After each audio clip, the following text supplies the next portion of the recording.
দেশদ্রোহী বলা চলে, ফিরবো আলোচনায়। বলুন স্যার, হাত তুলছিলেন কাজী মাসুম আক্তার, যারা খারিজি মাদ্রাসায় মদদ দিয়েছে বা সাপোর্ট করেছে বা দেশ বিরোধী কাজ চলতে দিয়েছে তাদের বিরুদ্ধেও তো ব্যবস্থা নেওয়া উচিত। তারা পলিটিক্যাল লিডার হলেও তাদের বিরুদ্ধে হওয়া উচিত। বলুন স্যার, কাজী স্যার। দু তিনটা পয়েন্ট করি, এটা নিয়ে রীতিমতো আমার গবেষণা আছে, আমি বিস্তারিত বলবো না, এটা সেই জায়গা নয়। খারিজ শব্দটা ওই ঘটনা যিনি বলছিলেন সেখান থেকে এসেছে। খারিজ শব্দটা ওটা একটা অন্য ইস্যু ছিল, মাদ্রাসার সাথে খারিজ শব্দটা কোনো সম্পর্ক নেই। পরবর্তীকালে খারিজি বলতে পরিত্যক্ত, বাহিরে, এই পরিত্যক্ত বাহিরে এই শব্দটাকে নেওয়ার জন্য এই মাদ্রাসার নাম খারিজি হয়েছে, আর কিছু না। এবার আমার যে প্রশ্নটা অন্য জায়গায় যাচ্ছি, যে দুটো ব্যাপার আছে, এই সন্ত্রাসী যে কথা একটু ক্লিয়ার করতে হবে, এটা নিয়ে মাইন্ডসেটটা খুব গণ্ডগোল হয়ে যাচ্ছে। সন্ত্রাসী কর্মকাণ্ড করে কারা?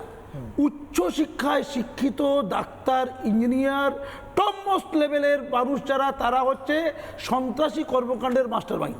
পৃথিবীর ইতিহাসে দেখুন তারা করে। আর মানবম হয় কে? এই মাদ্রাসা ছাপ, অশিক্ষিত, পিছিয়ে পড়া, গরিব, প্রান্তিকগুলো, এরা মরে আর ওরা মারতে সাহায্য করে। ক্লিয়ার? আতঙ্ক হচ্ছে ওই লোকগুলো যারা আধুনিক শিক্ষায় শিক্ষিত মানুষকে বিভ্রান্ত করে। কাসাবকে ধরা হয়েছিল, কাসাব মুম্বাই স্কুলে, যে তুমি এসব করলে কেন? বাচ্চা ছেলে, ও বললো, বলা হয়েছে যে মাদ্রাসায় পড়তাম, বলা হয়েছে যে ওরা সব শত্রু, ওরা কাফের দেশ, ওদেরকে হত্যা করতে পারলে আমাদের বেচতে যাবো, আমি বেচতে গিয়ে মজা করবো আর বাম্মা পয়সা পাবে, আমি মরে গেলে বাম্মাকে পয়সা দেবে বলেছে, সেই জন্য আমি এই কাজটা করতে চাই, আমি কিছু বুঝি না।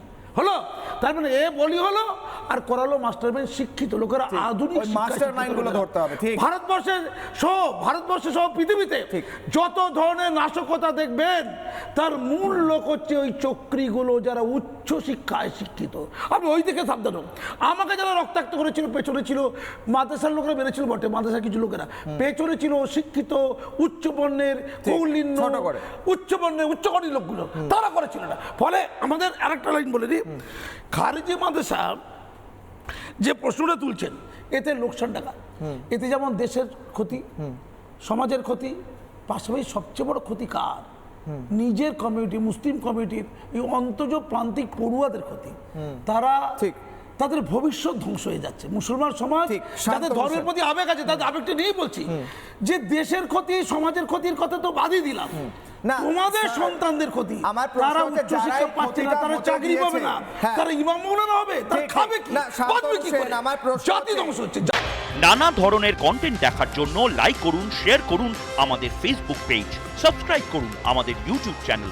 পাশাপাশি অন্যান্য ব্রেকিং নিউজের জন্য অবশ্যই চোখ রাখুন রিপাবলিক বাংলায়।